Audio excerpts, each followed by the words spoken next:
Hello and welcome to another Let's Interview. Today my guest is Victor Fiore, aka Hadoukendude. Hello, how's it going? Pretty good. Oh, and for the record, I am an honorary knight who plays Wii. Wii. That is like one of my favorite Nice. jokes from the Misadventures. And in case you, and yes, this guy made a series called Four Sword Misadventures. Yeah, so why did you make, the Four Swords Misadventure? A funny story. It actually dates back to like 2002 Okay. because, of course, it was like that year where I kind of stumbled upon Newgrounds, discovered that it had like a huge collection of video game parodies, and I've noticed that at that point, of course, that Game Boy Advance version of A Link to the Past had that bonus game called Four Swords, right? Yeah, the only time I ever played Four Swords was that GameCube one, because I didn't know anyone who had, the same game. Yeah. So I was like wondering to myself, how come no one has made a Four Swords parody? At that time, I did not know how to animate. I didn't even know how Flash worked. The only thing I could do was at least write some kind of a fan fiction or a script just on a notebook. It was originally intended to be more like a webcomic, like 8-Bit Theater, which was Yeah. that Final Fantasy-based webcomic. But it decided to transition it more into animation since it's something that I've started like adapting myself to it since like 2004. Yeah, so how hard was it to do the first episode? Yeah, it was tricky at first because I just needed to figure out where I was going to get the maps, the backgrounds, the sprites, The voice and how to tell the actors. story. The voice actors, because originally, and this is probably going to be the most embarrassing part, I made a pilot version, and that pilot version I voiced all the characters. And Well, that just yeah. sounded horribly. Hey, by the way, you ever read the Legend of Zelda manga? I've read a few of them, though I don't read them constantly. Yeah, with the Four Swords. The reason why I call them Bio is, well, that's what they called them.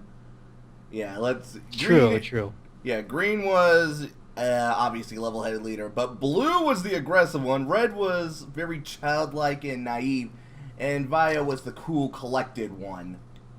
Yeah. But here's the thing. When I first started this whole Four Swords parody, I pretty much wrote the fan fiction before I noticed that a manga existed. So this was like 2003 when I started doing like my first I drafts. know. At that time, I didn't even know what a manga was. And I was completely unaware that there was actually a Four Swords manga available at that time. I know.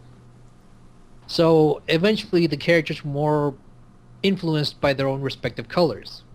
So I chose red as the hothead and blue as the intelligent one, and I tried to come up with something for purple. I should also point out that people have also made like also like these comparisons between the manga and my series when they're two completely different stories. My stuff was never intended to be referenced. Was never intended to be based on the manga itself. It was just me like making up the story as I went along. And hey, So just a it's actually coincidence. kind of pointless. I was only having fun with it. Plus, the manga itself isn't exactly canon. So Yeah, obviously. what though, what I consider canon mostly are the games. So yeah. Funny thing regarding episodes 5, 6, and 7. That was like me literally like writing the script all at once, right? So I had like episode 5 written down. I animate episode 5, work on the script for episode 6, and of course I animate episode 6 and work on episode 7, the script. So of course it was like one of those crazy moments that I just went nuts with the story. It was during that period, that Naruto craze, that I decided to like watch Naruto for a bit and just check it out. And I pretty much like stopped watching it after 150 episodes. ugh, yeah. So Filler. of course the series, yeah.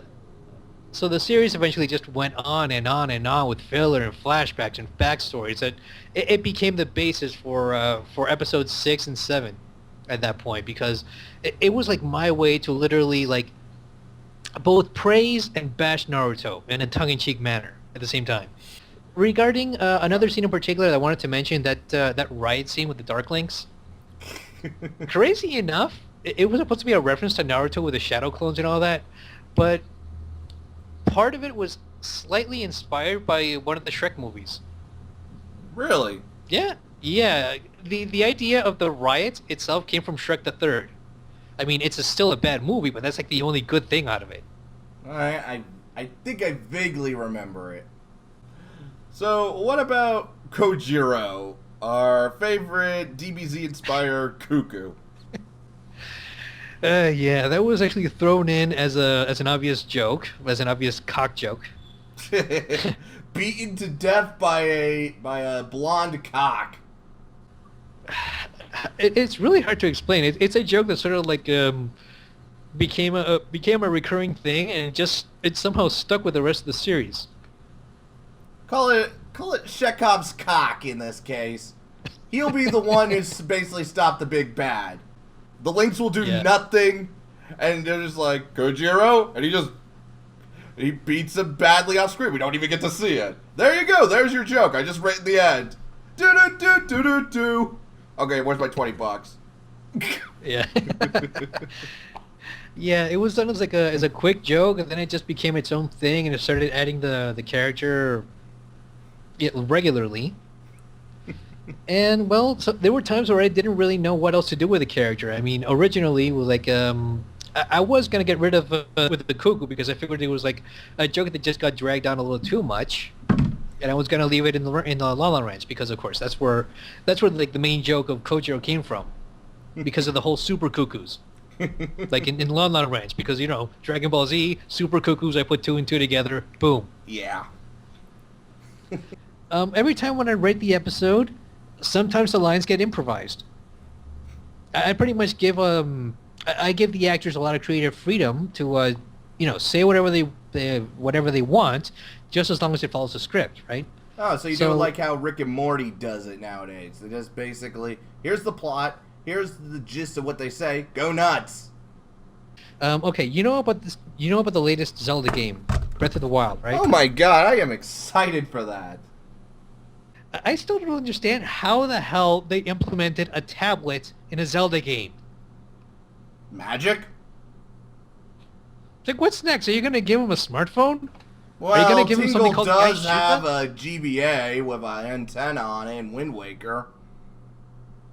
Fair point. That was true. I do remember that one. It's those little things that usually, like, leaves it open for a huge joke. It's like, what's next? Someone creating an operating system called Aishika?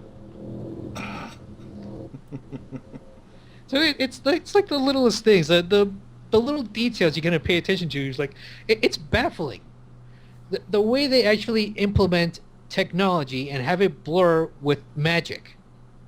Sometimes you kind of understand the evolution of Zelda. Sometimes you just don't see how it fits in.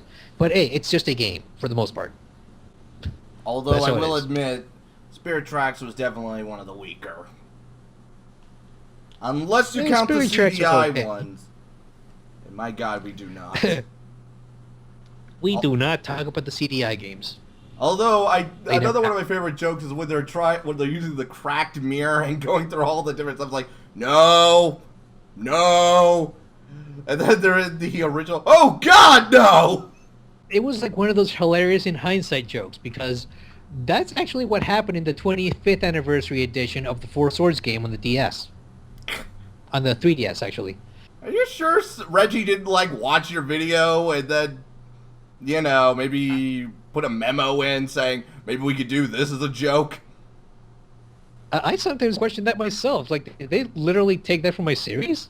There's a difference between coming up with a joke and coming up with a coherent plot, right? Yeah, you could... Anyone can make jokes. I mean, you could do a whole Robot Chicken sketch thing, but trying to make all of it link together, there's your challenge. Yeah, I can easily come up with several jokes out of that, but trying to fit that in a coherent plot and just trying to make sense out of it, to me, that's like one of the tricky parts. There were people that were actually making references to, like the 4 links to the Ninja Turtles, which is not too far off, because in hindsight it kind of makes sense, but originally the main characters were kind of based off Star Fox. I can also see the connection. Wait, who's Slippy then? Purple. Okay, he's not that annoying.